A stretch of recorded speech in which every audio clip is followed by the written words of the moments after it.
The first all-electric Roadster is here. You might be surprised as to who's released it. And no, it's not Porsche. No, it's not BMW. It's not even Mazda. It is in fact MG with the MG Cyberster.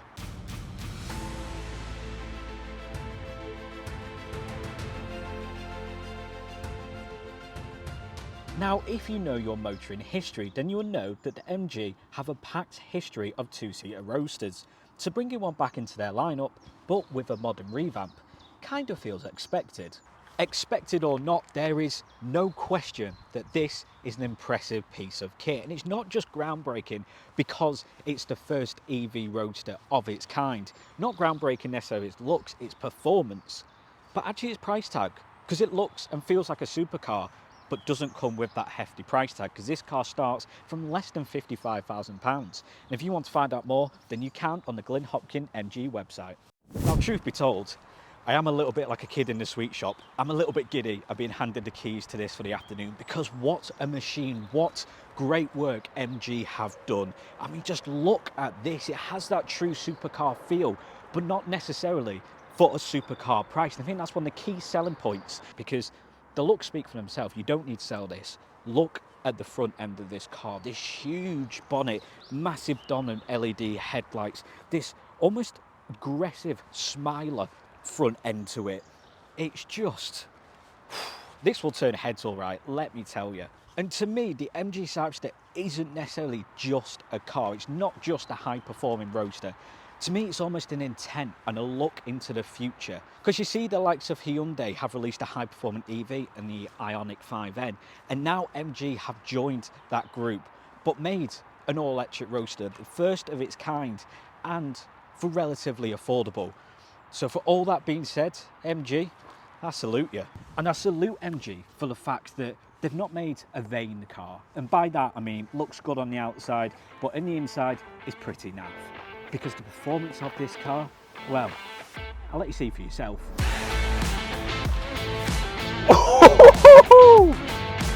That is ridiculous!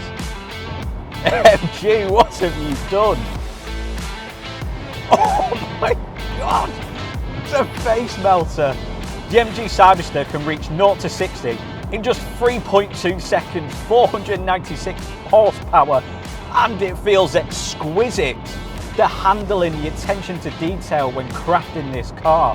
Oh my word, the sun's shining. I'm in an MG Cyberster. Can life get any better? Be hard to beat, let me tell you. This is a beastly machine. MG should be proud of this one. Oh, that super sport mode. It takes this car to another level. You have comfort then sport. Then you press that red button on your steering wheel and suddenly, I feel like I'm at the Monaco Grand Prix. This car just transforms at a flick of a switch. It goes from an already rather quick car to, I think I need to lie down. I think I need to give myself a little bit of a break from driving, almost recoup before I get carried away, and talk about charging. Because the MG Cyberster is an EV, you're obviously going to need to charge, and it's the perfect time to give your nervous system a little bit of a break. And I was pleasantly surprised when I found out that the MG Cyberster can do a max mile range of 316 miles. Because a high-performing car of this nature, 316 miles, is rather impressive. Now that is on the single motor. The dual motor still has a pretty usable range of 276 miles, so you're only losing about 30 miles between the two powertrains. Now this car supports 150 kilowatt fast charging, so you can get from 10 to 80% in just 38 minutes. So that means there's going to be less time charging and more time doing what the Cyberster was born to do: drive. The Cyberster just feels so much more than a car. It's a piece of automotive excellence. It's a look into the future that MG are really pioneering. To have an all-electric Roadster that's this good looking, somewhat this affordable, shows what's to come in the future. Because as I've said, the MG Cyberster starts from less than £55,000, and there are two specs to choose from, or should I say powertrains, because you have a single or dual motor. The single motor produces 0 to 60 time of 5 seconds, with the dual motor producing a 0 to 60 time of, well, pretty quick. Whoa! And the only real difference between them two is that performance. The single motor has rear wheel drive, dual motor, all wheel drive, but across the board, it's pretty much the same.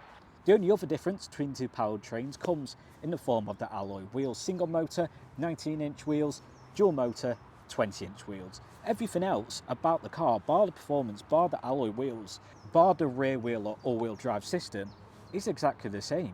You're still going to get launch control with the single motor. You're still going to get a fully electric hood. And both powertrains even come with scissor opening doors. I mean, come on MG, you're showing off a bit now.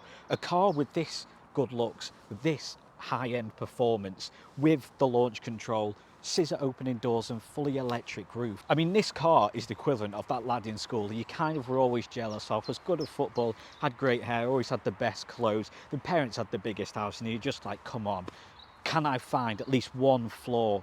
And I feel like I can't find any flaws when it comes to the MG Cyberster, because the interior is what you'd expect and more. Futuristic, modern, but also that true Roadster experience with these part Napa leather, part Alcantara seats. This centre console which comes out, which also has its own control panel via a touchscreen. It's got your clamp controls, got all driver settings and ambient lighting settings. When it comes to infotainment system, digital dash, well, it's displayed in this almost trifecta of screens. You have two 7-inch touchscreens, then with your digital dash, dual controlled by controls on this leather wrapped steering wheel. I mean, this is just true car excellence. This isn't just an everyday car, this is something special. And I think MG are really on something special when it comes to this. But less of the MG Cyberster fanboy moment and back to the actual car. Come on Adam, keep it together. Automatic gear selector is displayed rather nicely, all the chrome effects in the middle. As I said before, you do get launch control, which is all controlled through this small screen down here. Multiple driving modes, comfort, sport, and the super sport as shown before, which kind of melts your face a little bit. You have 8-speaker Bose sound system, constantly showing that premium feel to this car. Nice chrome effect in your center console with 2 cup holders, which if not using them, then they do spring up.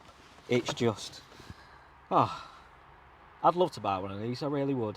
Now, being a short person myself, getting in and out the Roadster isn't that big of an issue, but if you are tall, then you'll be glad to know that there are a lot of adjustment when it comes to these seats. Now, this is the furthest back.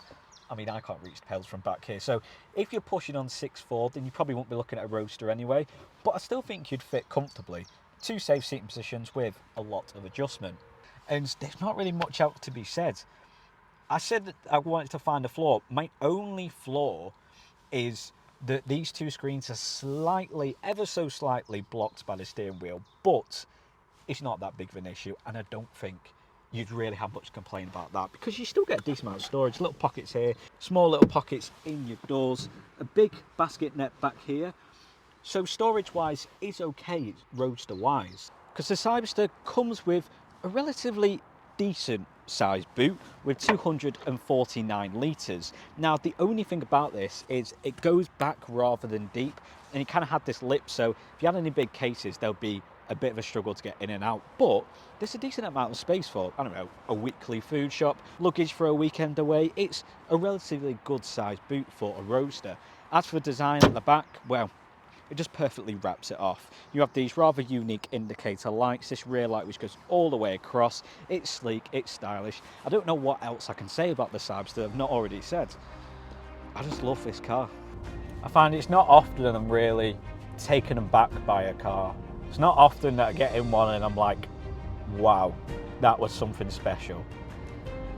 But I have done that with this car. This is the type of car I kind of expect to come out in 2035 when everyone's driving electric cars, when you can't buy new petrol cars. But the fact that this comes out 5 years prior to that law going through, it just is extraordinary. I'm honestly speechless. It's a brilliant car.